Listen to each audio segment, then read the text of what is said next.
Hello friends, welcome to my YouTube channel. Guys, आज हम discuss करेंगे आर्टिकल्स और उससे रिलेटेड इम्पोर्टेंट क्वेश्चन। फ्रेंड्स, हम सभी क्वेश्चन वाइज सभी आर्टिकल्स को डिस्कस करते हुए चलेंगे। तो चलिए गाइस, शुरू करते हैं। हमारा पहला क्वेश्चन है, संविधान की प्रस्तावना का संशोधन कितनी बार किया गया है? तो गाइस, इसका सही आंसर होगा एक बार। तो हमारा सही जवाब है एक बार। संविधान की प्रस्तावना में संशोधन केवल एक बार किया गया है। हमारा नेक्स्ट क्वेश्चन है, भारतीय संविधान के किस अनुच्छेद में अल्पसंख्यकों के हित के संरक्षण की व्यवस्था है? तो इसका सही जवाब होगा अनुच्छेद 29।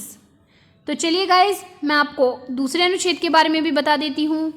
अनुच्छेद 32 में संवैधानिक उपचार दिए गए हैं। अनुच्छेद 19 में अभिव्यक्ति की स्वतंत्रता दी गई है। अनुच्छेद 14 में समानता का अधिकार दिया गया है। तो चलिए गाइस, नेक्स्ट क्वेश्चन को सॉल्व कर लेते हैं।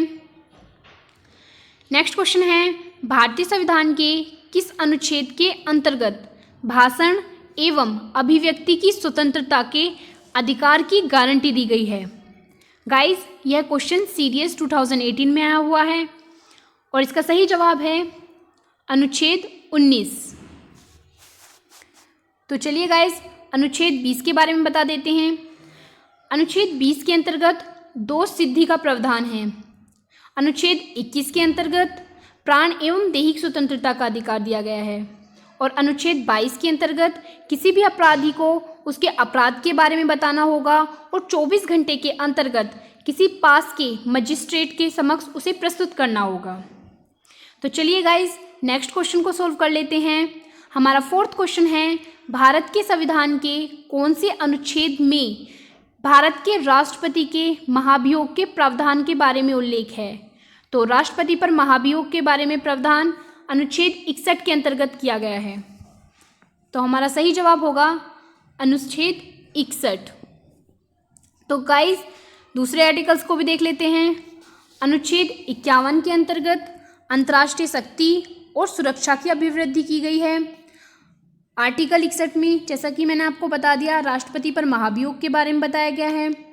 अनुच्छेद 54 के अंतर्गत राष्ट्रपति के निर्वाचन से संबंधित है और अनुच्छेद 63 के अंतर्गत यह बताया गया है कि भारत का एक उपराष्ट्रपति होगा। तो चलिए गाइस, नेक्स्ट क्वेश्चन को सॉल्व कर लेते हैं।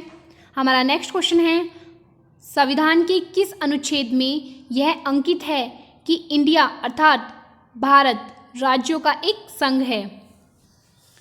तो इसका सही जवाब होगा अनुच्छेद 1। अनुच्छेद 1 के अंतर्गत यह कहा गया है कि इंडिया राज्यों का एक संघ है। तो हमारा नेक्स्ट क्वेश्चन है, संविधान में 22 भाषाओं को राजभाषा का दर्जा प्रदान किया गया है। इन राजभाषाओं का उल्लेख किस अनुसूची में है? तो गाइज, ये क्वेश्चन हमारा एसएससी 2012 में पूछा गया था और इसका सही जवाब होगा अनुसूची 8वीं। मतलब 8वीं अनुसूची के अंतर्गत भाषाओं के बारे में बताया गया है। तो हमारा सही जवाब होगा 8वीं अनुसूची। तो गाइज, हमारी 7वीं अनुसूची केंद्र और राज्य के मध्य शक्तियों के बंटवारे से संबंधित है। 9वीं अनुसूची भूमि के अधिग्रहण से संबंधित है और गाइज, यहाँ पर 10वीं अनुसूची लिखा था, तो ये दल बदल कानून से संबंधित है। हमारा नेक्स्ट क्वेश्चन है, भारत संविधान की 10वीं अनुसूची किससे संबंधित है? तो भारतीय संविधान की 10वीं अनुसूची दल बदल कानून से संबंधित है। तो इसका सही जवाब होगा दल बदल कानून। हमारा नेक्स्ट क्वेश्चन है, नौकरियों तथा शैक्षणिक संस्थानों में समाज के कमजोर वर्ग के लिए आरक्षण उपलब्ध कराने के लिए केंद्र सरकार को संविधान का कौन सा अनुच्छेद अधिकार प्रदान करता है? तो इसका सही जवाब होगा अनुच्छेद 16। अनुच्छेद 16 केंद्र सरकार को यह अधिकार प्रदान करता है कि वो गरीबों के लिए, अनुसूचित जनजातियों के लिए नौकरियों में आरक्षण उपलब्ध कराए। तो चलिए गाइस, अनुच्छेद 14 को देख लेते हैं। अनुच्छेद 14 के अंतर्गत समानता का अधिकार दिया गया है। अनुच्छेद 17 के अंतर्गत अस्पृश्यता का अंत दिया गया है और अनुच्छेद 23 के अंतर्गत मानव के दुरुपयोग और बलात् श्रम पर निषेध लगाया गया है, मतलब प्रतिबंध लगाया गया है। हमारा 9वां क्वेश्चन है, लोकसभा और राज्यसभा के संयुक्त अधिवेशन के विषय में प्रावधान संविधान के किस अनुच्छेद में किया गया है? तो इसका सही जवाब होगा अनुच्छेद 108। तो हमारा नेक्स्ट क्वेश्चन है, राष्ट्रपति सर्वोच्च न्यायालय से संविधान के किस अनुच्छेद के अंतर्गत परामर्श ले सकता है? तो राष्ट्रपति की परामर्श संबंधी शक्तियां अनुच्छेद 143 के अंतर्गत आती हैं। तो चलिए गाइस, दूसरे आर्टिकल्स के बारे में देख लेते हैं। अनुच्छेद 123 के अंतर्गत अध्यादेश जारी किया जाता है। अनुच्छेद 352 के अंतर्गत इमरजेंसी प्रोविज़न दिया गया है और अनुच्छेद 312 के अंतर्गत अखिल भारतीय न्यायिक सेवा के बारे में प्रावधान किया गया है। तो चलिए गाइस, हमारा नेक्स्ट क्वेश्चन सोल्व कर लेते हैं। शब्द धर्मनिरपेक्ष भारत के संविधान की प्रस्तावना में जोड़ा गया था। तो गाइस, यह शब्द 42वें संविधान संशोधन के तहत जोड़ा गया था और यह संशोधन 1976 में किया गया था। हमारा 12वां क्वेश्चन है, संविधान के किस अनुच्छेद के अंतर्गत मंत्रिपरिषद सामूहिक रूप से लोकसभा के प्रति उत्तरदायी है? तो हमारी मंत्रिपरिषद लोकसभा के प्रति सामूहिक रूप से उत्तरदायी होगी अनुच्छेद 75 के अंतर्गत। तो चलिए गाइज, हमारा नेक्स्ट क्वेश्चन सोल्व कर लेते हैं। हमारा नेक्स्ट क्वेश्चन है, निम्नलिखित में से भारतीय संविधान के किस अनुच्छेद का प्रयोग अभी तक नहीं किया गया है? तो ऐसा हमारा अनुच्छेद है अनुच्छेद 360।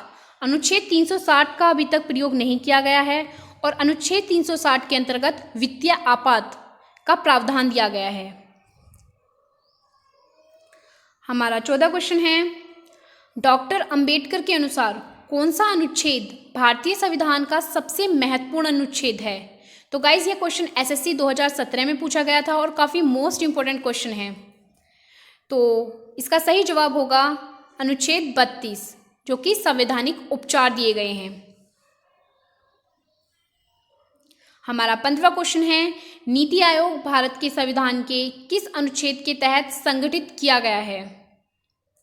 तो इसका सही जवाब होगा इनमें से कोई नहीं। गाइज, ये क्वेश्चन भी काफ़ी इंपॉर्टेंट है और यूपीएससी 2015 में पूछा गया था। हमारा नेक्स्ट क्वेश्चन है, भारत के संविधान के अनुच्छेद 371 ए किससे असाधारण विशेष अधिकार प्रदान करता है? तो 371 ए नागालैंड को विशेष अधिकार प्रदान करता है। तो गाइस, हम देख लेते हैं, मिजोरम को 371 जी, मिजोरम को 371 जी और सिक्किम को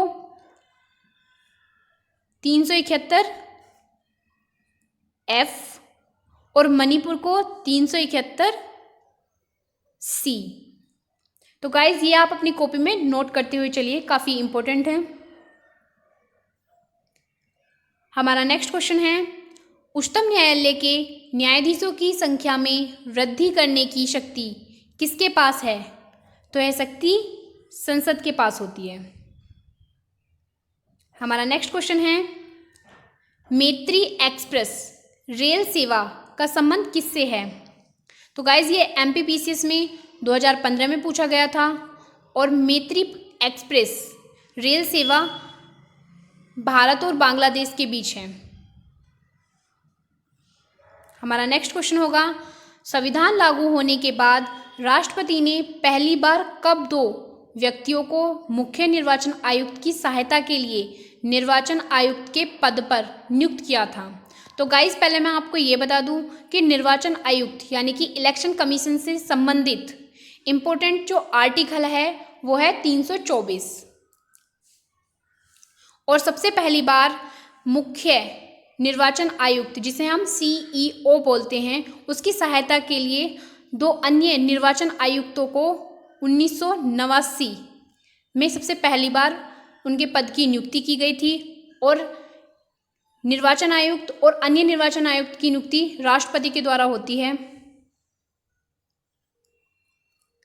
हमारा नेक्स्ट क्वेश्चन है, संविधान के किस अनुच्छेद के अंतर्गत राष्ट्रपति द्वारा भारत के महान्यायवादी की नियुक्ति होती है?